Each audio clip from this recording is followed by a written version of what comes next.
আমি শুরু করছি মহান প্রভুর নামে, যিনি পরম করুণাময়, অসীম দয়ালু। সুফি মানিক বিডি ইউটিউব চ্যানেলে আপনাদের সকলকে স্বাগতম। আমি সুফি মোহাম্মদ মানিক হোসেন নাসি আপনাদের সাথে। আজকের আলোচ্য বিষয় হলো আল্লাহর অবস্থান দেহের বাইরে ও ভেতরে। কিভাবে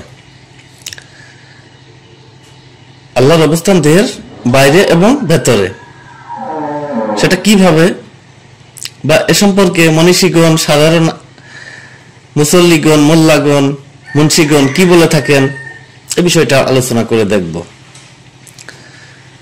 সূরা জারিয়াতের 20-21 নম্বর আয়াতে আল্লাহ তাআলা বলছেন, যা আছে বিশ্ব ব্রহ্মাণ্ডে তা আছে মানব ভাণ্ডে, তোমরা কি তা দেখো না?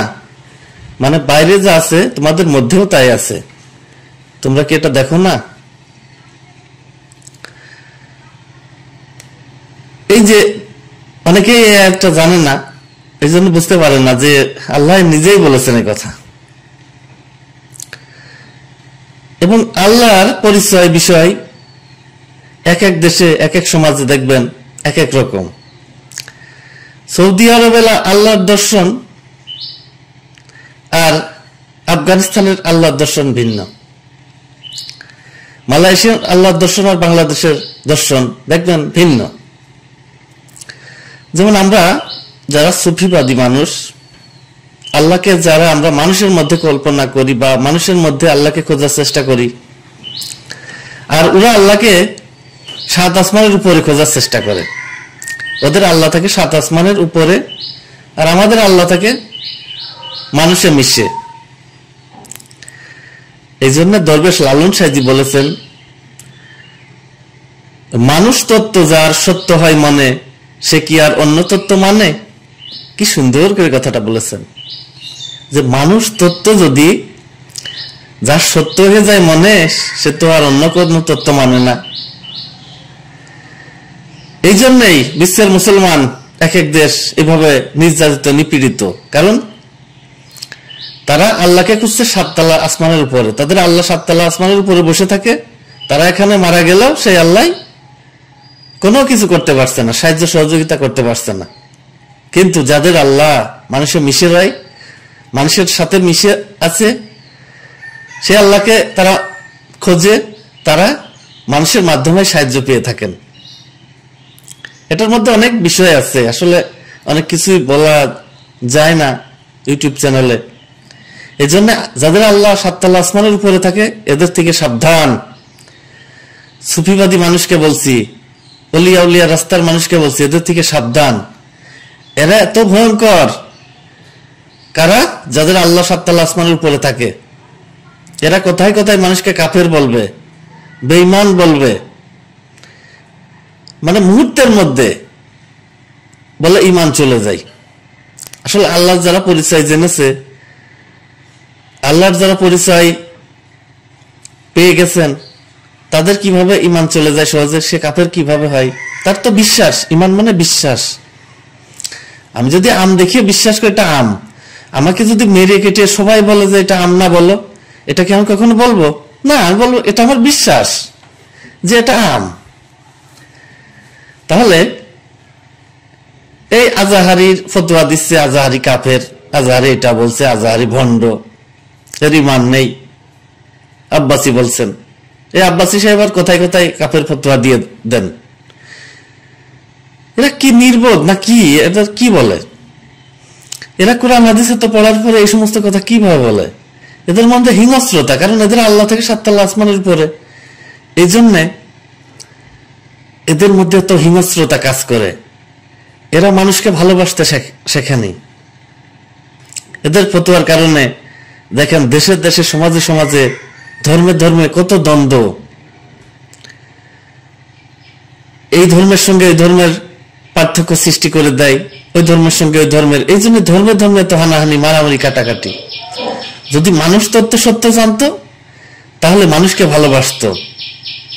এই জন্য সাধকরা বলেছেন যে ইমানদার দাবি করা মানুষ অনেক পাওয়া যায়, কিন্তু মানুষকে ভালোবাসা মানুষ পাওয়া যায় না।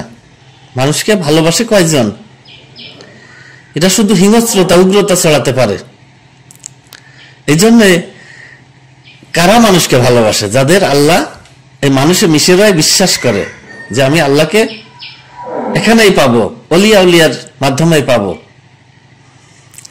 এই জন্যই মাওলানা জালালউদ্দিন রুমি বলেছেন, তুমি যদি আল্লাহকে দেখতে চাও তাহলে আশ্রমে গিয়ে অলিয়া উলিয়ার সামনে বসো, দরবারে গিয়ে অলিয়া উলিয়ার সামনে বসো, কারণ অলিয়া উলিয়া হচ্ছে আল্লাহর জাত। এর চেয়ে কত সুন্দর কথা আর হয়?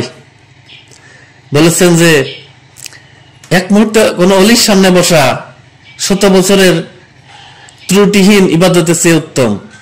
মানে আপনি যদি একজন মানুষ 100 বছর ইবাদত করে আর একজন এক মুহূর্তে অলির কাছে বসে, তাহলে তার ইবাদত, যে অলির কাছে বসছে তার ইবাদত বেশি। এই কথাগুলো বুঝেও যারা অলিয়া উলিয়ার থেকে দূরে থাকে, এদের মতো কপাল পোড়া আর কিছু নেই। তারা সবসময় ভাবে তারা আল্লাহ 7 তলা আসমানের উপরে থাকে, আর নামে না।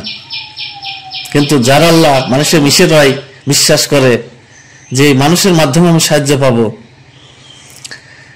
যারা বিশ্বাস করে যে তারা আল্লাহ 7 তলা আসমানের উপরে থাকে, তারা আবার মানুষের কাছে সাহায্য চায় যে মসজিদের জন্য টাকা দাও, মাদ্রাসার জন্য টাকা দাও। হ্যাঁ, আল্লাহ বলে না যে আল্লাহ তুমি এই মসজিদটা বানাই দিয়ে যাও, এই মাদ্রাসাটা বানাই দিয়ে যাও, সেটা বলবে না। বলছে যে আমাদের মসজিদের জন্য টাকা দাও, আমাদের ইমাম সাহেবের জন্য টাকা দাও। ই আবার কেমন কথা? এক মুখে দুই কথা। যারা বলে যে আল্লাহর কাছে চাওয়া ছাড়া অন্য কারোর কাছে চাওয়া শিরক, হারাম, বেদাত, তারা আবার মানুষের কাছে চাই। আর যারা বিশ্বাস করে যে মানুষের মাধ্যমে আমি কিছু পাবো, মানুষের মধ্যেই আল্লাহ থাকে, সেই আল্লাহ তাকে হুকুম করায় আমাকে হেল্প করবেন, এরাই সত্য সঠিক রাস্তায় থাকেন। যারা অলিয়া উলিয়াতে বিশ্বাস করেন যে অলিয়া উলিয়ার কাছে গেলে আল্লাহকে পাবো, কারণ এই কোরআন সবাই মনে করে কোরআন পড়লে হয়ে যাবে, আল্লাহকে পাওয়া যাবে। আসলে আপনারা সবাই জানেন জমির ম্যাপ বা নকশা, এই জমির ম্যাপ বা নকশাই কি আসল? আমি যদি বলি যে এটাই আসল, আমার ঘরে থাকলেই হলো, আমার জমি তো আছেই, তাহলে পাগল বলবে না? হ্যাঁ, ওই জমির নকশা এখানে, আর যে ওই নকশা বোঝে আমি তাকে ডেকে নিয়ে গেলে মাঠে, সে মেপে বুঝ করে দিবে যে এটা তোমার জমি, এতটুকু তোমার জমি। তাহলে কোরআন হচ্ছে নকশা। এই জমি যদি আমি পেতে চাই, কোরআনে আল্লাহ কোথায় আছে সেটা পেতে হলে যে কোরআন বোঝে, যে এই নকশা বোঝে, সেই মানবদের কোথায় আল্লাহ, কোথায় রসুল, কোথায় আহলে বায়াত, সব একে একে দেখাই দিতে পারবেন, জায়গা জমি পরিমাপ সব করে দিতে পারবেন। তাই আমরা অলিয়া উলিয়ার কাছে যাব, তাদের কাছে যে আত্মসমর্পণ করেই আমরা বোঝার চেষ্টা করব, আমরা উপলব্ধি শক্তি বাড়াবো, তখন আমরা আল্লাহ রসুলকে পেয়ে যাব। তার আগে পাওয়ার কোনো উপায় নেই। আপনি যত ইবাদত বন্দেগী করেন কোনো লাভ হবে না। অলিয়া উলিয়ার কাছে যতদিন আত্মসমর্পণ না করেন, যতদিন তারা না দেখায় দেয় আপনার জায়গা জমি, ততদিন আপনি পাবেন না। তো আশা করি আজকের বিষয়টা আপনারা বুঝতে পেরেছেন যে আল্লাহকে পেতে হলে আমরা এই মানুষের মধ্যেই পাবো, এছাড়া পর কোন অন্য রাস্তা নেই। ঝড়ে জঙ্গলে বনে বাজারে যেখানেই খোঁজেন, এই মানুষের মধ্যে ছাড়া আপনি কোথাও পাবেন না। আমার সাথে দ্বিমত অনেকেই করতে পারেন, সেটা আপনার বিষয়, দ্বিমত করার ক্ষমতা আপনার আছে, কারণ তকদিরের খেলা এখানে চেঞ্জ করা যায় না। আমি যত আলোচনাই করি, যত বোঝানোর চেষ্টা করি, তকদিরে থাকবে না, সে কখনোই সত্যের পথে আসতে পারবে না, তাকে তকদির সবসময় তাড়িয়ে নিয়ে যাবে। তো আজ এ পর্যন্ত, আপনাদের সকলকে অসংখ্য অসংখ্য ধন্যবাদ।